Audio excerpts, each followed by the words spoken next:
नमस्कार, मी रुचिता. ॲग्रोनमध्ये आपल्या सर्वांचं स्वागत. नुकत्याच झालेल्या अवकाळी पाऊस आणि गारपिटीमुळे फळबागांचं मोठं नुकसान झालं.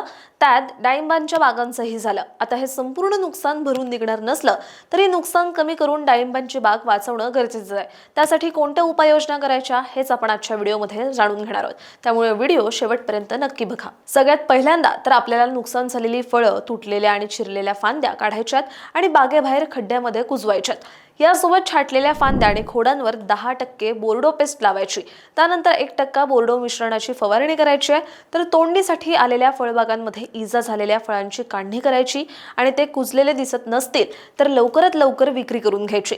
तसंच फळातील कूज टाळण्यासाठी फळांच्या काढणीपूर्वी बोरिक ॲसिडची 2 ग्रॅम प्रति लिटरची फवारणी करायची आणि खूप जास्त इजा झालेल्या फळांचा उपयोग बियांमधून तेल काढण्यासाठी केला जाऊ शकतो. जर तुमच्या बागेतील फळं लिंबू आकाराची असतील तर बागेतल्या 75% फळांचं नुकसान झालं असेल तर सगळी फळं काढून घ्यायची आणि पुढच्या बहराची वाट पाहायची. पण जर फळांचं नुकसान 25% किंवा त्यापेक्षा कमी झालं असेल तर त्याच्यावर आपल्याला फवारण्या आणि अन्नद्रव्यांचं व्यवस्थापन करावं लागतं. कसं करायचं ते व्यवस्थापन तेही थोडक्यात समजून घेऊयात. गारपिटीनंतर लगेचच आपल्याला बोरिक ॲसिडची 2 ग्रॅम प्रति लिटर, झिंक सल्फेट 2.5 ग्रॅम प्रति लिटर, चुना 1.5 ग्रॅम प्रति लिटर आणि मँकोझेम 75% WP चे 2.5 ग्रॅम यांची प्रति लिटर पाण्यातून फवारणी करायची.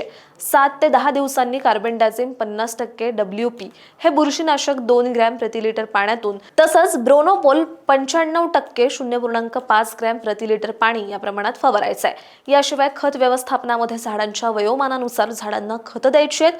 तरी मोठ्या झाडांना युरिया 40 ग्रॅम अधिक 0.52-34 हे मिश्र खत, 20 ग्रॅम अधिक 0.050 हे खत, 15 ग्रॅम अधिक ह्युमिक ॲसिड 10 मिली प्रति झाड द्यायचं आहे. तर 10 ते 13 दिवसांनी सॅलिसिलिक ॲसिडची 1ची फवारणी करायची.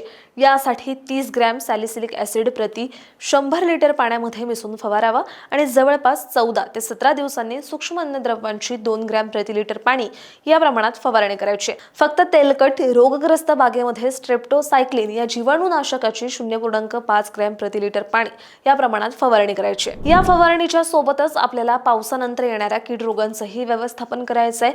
यामध्ये ज्या बागा विश्रांतीच्या काळात आहेत म्हणजेच त्यांच्यावर कोणतीच फळधारणा घेतलेली नाहीये अशा बागांमध्ये बोर्डो मिश्रणासोबत कॉपरयुक्त बुरशीनाशकं जसं कॉपर ऑक्सिक्लोराइड 50 WP 2 ग्रॅम प्रति लिटर पाण्यात मिसळून 10 ते 15 दिवसाच्या अंतराने 2 फवारण्या घ्यायच्या. तसंच फळधारणा झालेल्या बागेमध्ये 0.5% बोर्डो मिश्रणानंतर स्ट्रेप्टोसायक्लिन या जीवाणूनाशकाची किंवा ब्रोनोपॉल 95%ची 0.5 ग्रॅम प्रति लिटर पाण्यात मिसळून फवारणी करायची आहे. यासोबत कॉपर ऑक्सिक्लोराइड 50% WP ची 2.5 ग्रॅम किंवा कॉपर हायड्रॉक्साइड 53.8% WP ची 2 ग्रॅम प्रति लिटर किंवा कार्बेंडाझिमची 50% WP या बुरशीनाशकाची 2 ग्रॅम प्रति लिटर पाण्यातून फवारणी घ्यायची आहे आणि 7 ते 10 दिवसांनी दुसरी फवारणी द्यायची आहे. या व्हिडिओसाठी सोलापूर येथील राष्ट्रीय डाळिंब संशोधन केंद्रातील doctor Sangram Dhumal, doctor Joshna Sharma, doctor Somnath Pokhare, doctor NV Singh, doctor Manjunatha, doctor Mallikarjun आणि डॉक्टर राजीव मराठे यांनी माहिती दिली आहे. तुम्हाला ही माहिती कशी वाटली आणि तुम्ही अवकाळी पावसात डाळिंब बागेचं व्यवस्थापन कसं करता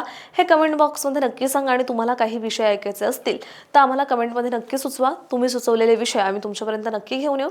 आणि अशाच शेतीविषयक आणि नवनवीन माहितीसाठी ॲग्रोवनला सबस्क्राईब आणि फॉलो करायला विसरू नका.